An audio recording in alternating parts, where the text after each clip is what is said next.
There is something really good in Intel's earnings report.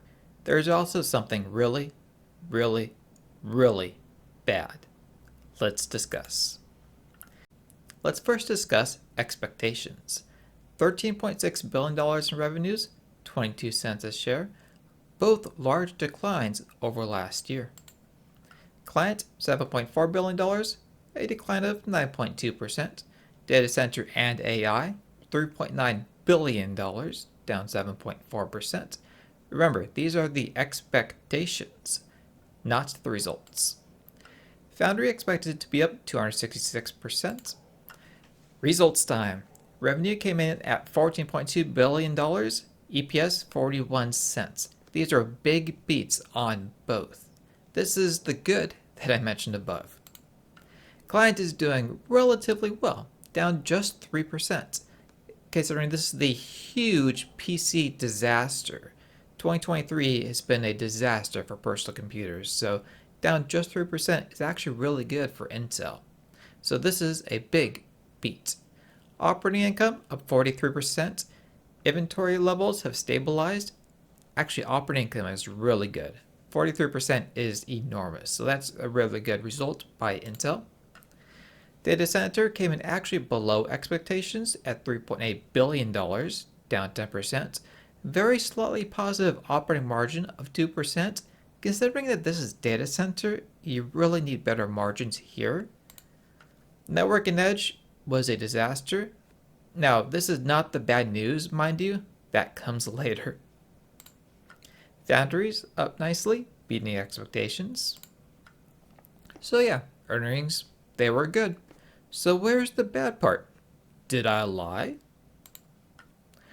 Well, first, the EPS improvement came at the expense of headcount. Notice also that the R&D spend is way down. So headcount dropped about 10%. R&D dropped quite a bit as well. As the famous saying says though, you can't cut your way to prosperity. Now here is the really bad, and this really is bad. Look at that cash, down $3.5 billion. At the same time, debt is up $9 billion. Lower cash, higher debt. Not a good combination. The earnings were great. So what happened? Now this is the really bad. Property, plant, and equipment cost $19 billion year to date. Notice Intel does their earnings a little funny sometimes. Some slides will be just that quarter. Some slides will be, the previous 3 quarters or year to date. The other slides I showed you were that quarter, the third quarter. This slide is year to date. So year to date, free cash flow is actually negative $3.5 billion. What's going on? It's actually because of Intel Foundry. Intel is trying to force this to become a thing. They want to be able to manufacture and sell chips to other companies instead of just building chips for themselves. The problem is that a chip plant costs $10 billion each and 5 years to build. It's just an enormous cost.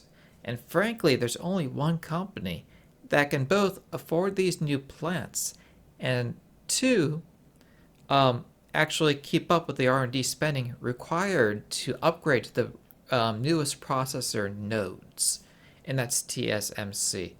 Everybody else, including Intel, has fallen behind, and Intel is trying to catch up and become a foundry as well, competing directly with TSMC. Moving on, here's Ohio. $20 billion expenses outlaid for just 2 plants. $20 billion. This is why Intel is trying to get money from the CHIPS Act, because they actually do need it, unfortunately. And they're going to be spending a lot more than they get from the CHIPS Act. Now this is straight from the horse's mouth. Intel's own website. Look at that URL. Total investment in the site could grow as much as $100 billion over the next decade. That's just 10 years. That's $10 billion per year just in Ohio. Not to mention the $30 billion slated for Arizona.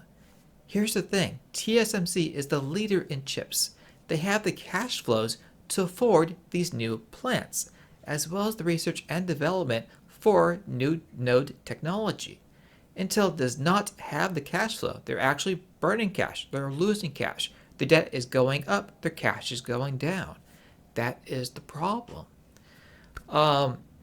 So we'll see how it shakes up. But Intel is in a very risky position right now, and it's actually a risky investment as well because of this. $40 billion in debt.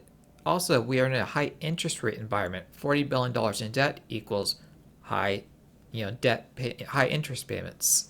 So that's also a net negative for Intel. This is why the other chip foundries have fallen behind. Samsung fell behind. Global Foundries is really behind. This is why TSMC is the only chip manufacturer still at the latest node technology. So, to sum up, great earnings, terrible cash flow, and debt. It's a tale of two cities, but in one city. Shama says smash the like button and subscribe. I will see you in the next one.